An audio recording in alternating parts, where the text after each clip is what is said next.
Assalamualaikum warahmatullahi wabarakatuh. Terima kasih atas waktunya. Izinkan saya, Arina Fitriana, untuk mempresentasikan hasil kerja saya yang berjudul Peran dan Kedudukan Humas. Sebelum menginjak ke lebih lanjut, pertama harus kita ingat dulu apa itu humas. Humas bisa dikatakan singkatan dari hubungan masyarakat. Humas sendiri sudah kita pahami sebelumnya dalam beberapa referensi yang telah diberikan, bahwa humas adalah seni menciptakan publik yang baik sehingga dapat memperdalam kepercayaan publik terhadap suatu individu atau organisasi. Jadi, humas di sini memiliki sebuah seni. Seninya digunakan untuk apa? Nah, seninya itu digunakan untuk memperdalam kepercayaan publik, karena tugas humas sendiri adalah berkecimpung dan berhubungan langsung kepada masyarakat. Berbicara mengenai peran humas, sangat jelas mendeskripsikan tentang tugas dari seorang humas itu sendiri, sehingga dapat Arina katakan bahwa peran dan tugas hubungan masyarakat atau humas itu sendiri ialah menciptakan, membina, dan mengembangkan hubungan baik dengan publik. Karena berbicara tentang peran dan tugas humas dalam suatu organisasi, bisa jadi baik buruknya organisasi itu bergantung bagaimana seorang humas berperan, mencerminkannya seperti apa. Karena disinilah humas tugasnya untuk bisa menciptakan, membina, dan mengembangkan hubungan yang baik. Bagaimana dapat menarik kepercayaan publik itu sendiri.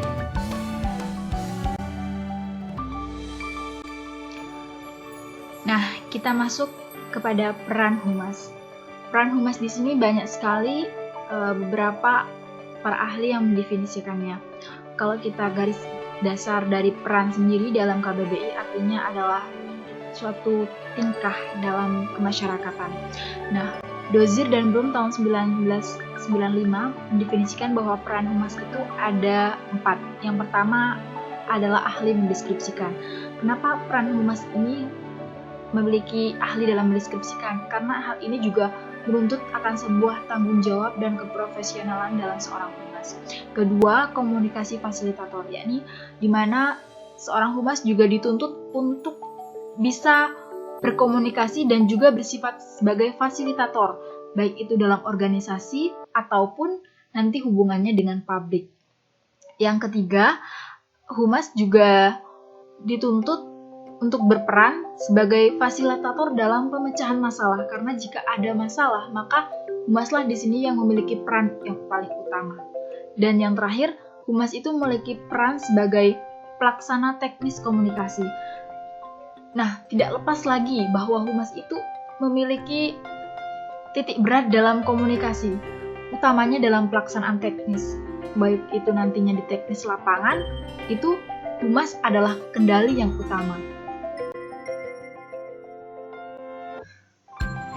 Jika penjelasan sebelumnya adalah peranan humas dalam lingkup umum, maka di sini ada referensi lain yang menyatakan bahwa peranan humas di berbagai lapangan. Hal ini juga menyangkut dari pernyataan peran humas yang tadi yang di akhir, yakni teknisi lapangan dalam berkomunikasi. Nah, humas atau hubungan masyarakat yang wajibnya harus bisa berkomunikasi, peranannya dibagi menjadi 6. Pertama, seorang humas, peranan yang utama bisa menginformasikan. Peranan yang kedua bisa menerangkan. Peranan yang ketiga bisa meyakinkan. Yang keempat bisa menyarankan. Yang kelima bisa membujuk. Dan yang keenam bisa mengundang. Keenam peranan humas di lapangan ini adalah erat kaitannya dengan bagaimana komunikasi seorang humas. Karena humaslah yang menjadi titik berat bagaimana humas menyikapi masyarakat dan bagaimana humas menarik antusias masyarakat atau orang yang akan nantinya diajak bekerja sama.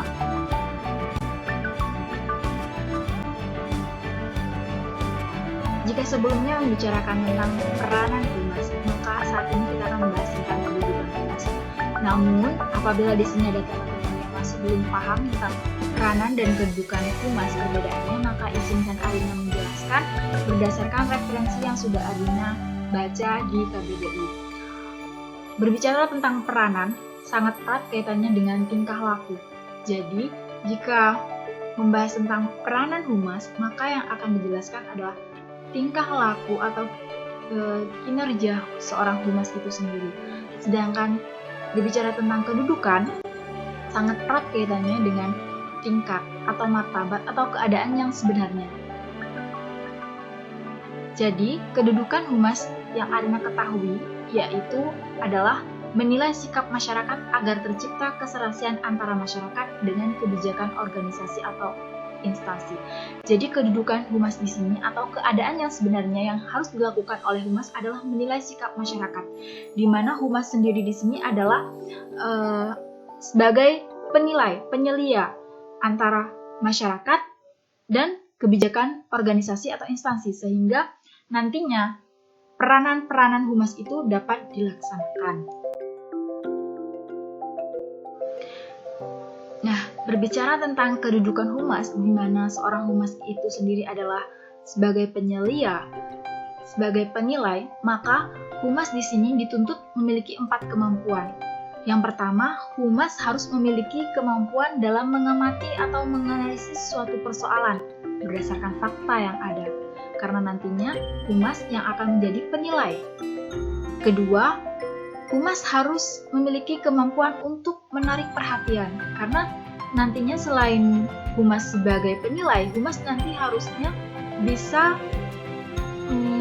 istilahnya itu mengajak masyarakat, mengajak yang akan dijadikan kerjasama. Kemudian yang kemampuan ketiga yaitu kemampuan untuk mempengaruhi pendapat umum. Ini sangat jelas. Dan yang terakhir, humas dituntut untuk memiliki kemampuan menjalin suasana saling percaya, toleransi, saling menghargai dengan berbagai pihak.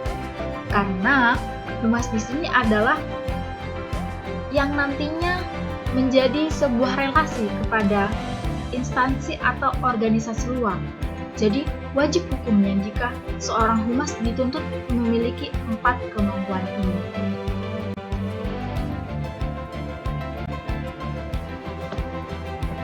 Pendapat lain muncul pada tahun 2012 yang dipaparkan langsung oleh Kasali. Kasali menyebutkan bahwa kedudukan humas dalam sebuah organisasi adalah memberikan suatu kontribusi dalam proses manajemen, strategi manajemen.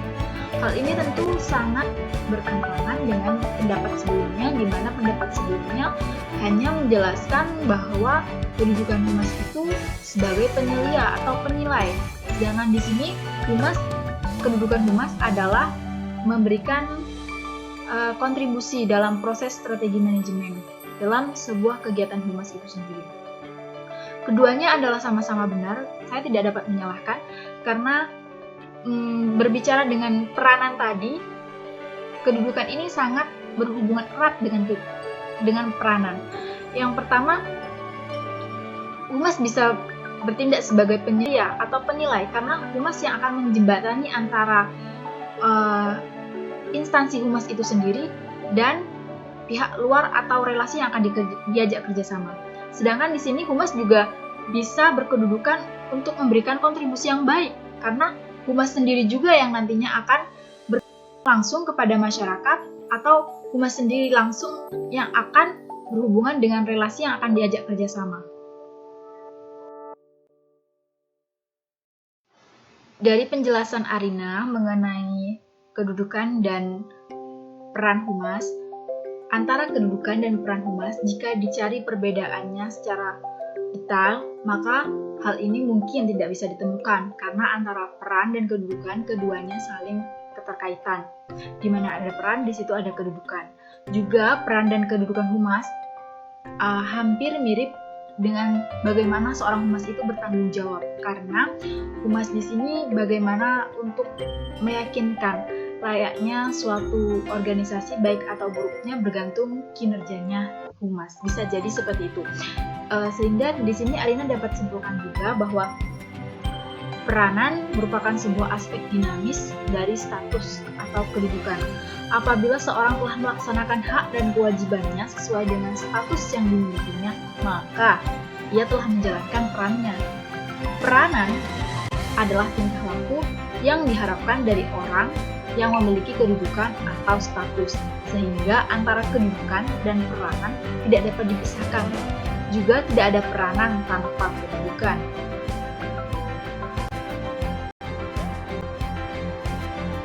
Nah, demikianlah penjelasan dari Arina tentang peran dan kedudukan humas.